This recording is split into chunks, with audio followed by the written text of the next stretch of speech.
আমি ক্ষীর কী করে তৈরি করে সেটাই দেখাবো। এখানে অল্প করে আমি দুধ নিয়েছি, দুধটাকে ভালো করে আমি ঘন করে নেব। দুধটাকে আমি অর্ধেক একদম অল্প করে বেশ ঘন করে নেব। এই যে দুধটা আমার অনেকটাই ঘন হয়ে গেছে। ভালো করে নাড়াচাড়া দিয়ে দিয়ে গরম করতে হবে, কেননা যত ঘন হবে নিচে লেগে যাবে। এই অবস্থায় আমি এখন এই একটা হচ্ছে গুঁড়ো দুধের প্যাকেট নিয়ে নিয়েছি, এটা দিয়ে দেবো। এই 10 টাকার ছোটো প্যাকেট। আমি গ্যাসটা পুরো লোতে করে রেখেছি। এই গুঁড়ো দুধটা আমি দিয়ে দেবো। এখানে 20 গ্রাম দুধ আছে। 10 টাকার যে ছোটো প্যাকেটগুলো আছে এটা আমি পুরোটা দিয়ে দেবো। দিয়ে ভালো করে নাড়াচাড়া করতে হবে, তাহলে আরও ঘন হয়ে যাবে।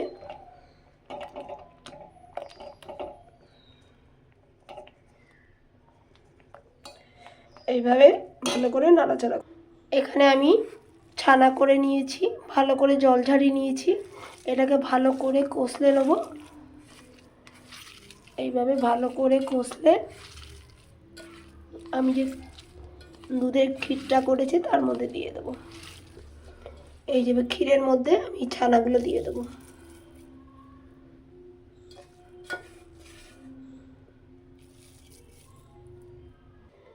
ছানা দিয়ে দিয়েছি, এবার গুড় দিয়ে দেবো। এখন তো গুড়ের সিজন, তাই এটা পাটালি গুড় দিয়ে দেবো। গুড়টা দিয়ে ভালো করে একদম লো আছে ভালো করে মিশিয়ে নেব। এখন তো গুড় উঠে গেছে, শীতকালে গুড় বেশ ভালোই লাগে। ভালো করে মিশিয়ে এটাকে পুরো টাইট করে নেব। এইভাবে ভালো করে নাড়িয়ে নাড়িয়ে পুরো টানিয়ে নিতে হবে। এখন তো গুড়ের সিজন, তাই গুড় দিয়ে আমি করেছি। খুব ভালো হয় খেতে। এটা সন্দেশ হিসাবেও খাওয়া যাবে, আবার হচ্ছে এখন তো যেহেতু শীতকাল, পাটিসাপটা বানালে ওখানে পুর হিসাবেও দেওয়া যাবে। আমার হয়ে গেছে পুরো ক্ষীর, ঠিক আছে? এরকম পুরো টাইট হয়ে গেছে। এবার আমি নামিয়ে নেব। এই যে এবার নামিয়ে নিয়েছি, বাটিতে নিয়ে নিয়েছি।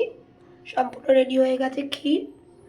এইটা হচ্ছে আপনি সন্দেশের মতন গোল গোল আকার দেওয়া যাবে, আবার এই সিজনে পুলি পিঠে বা হচ্ছে পাটিসাপটার মধ্যে পুর হিসাবে ব্যবহার করা যাবে। কেমন হয়েছে বন্ধুরা কমেন্টে জানাবেন।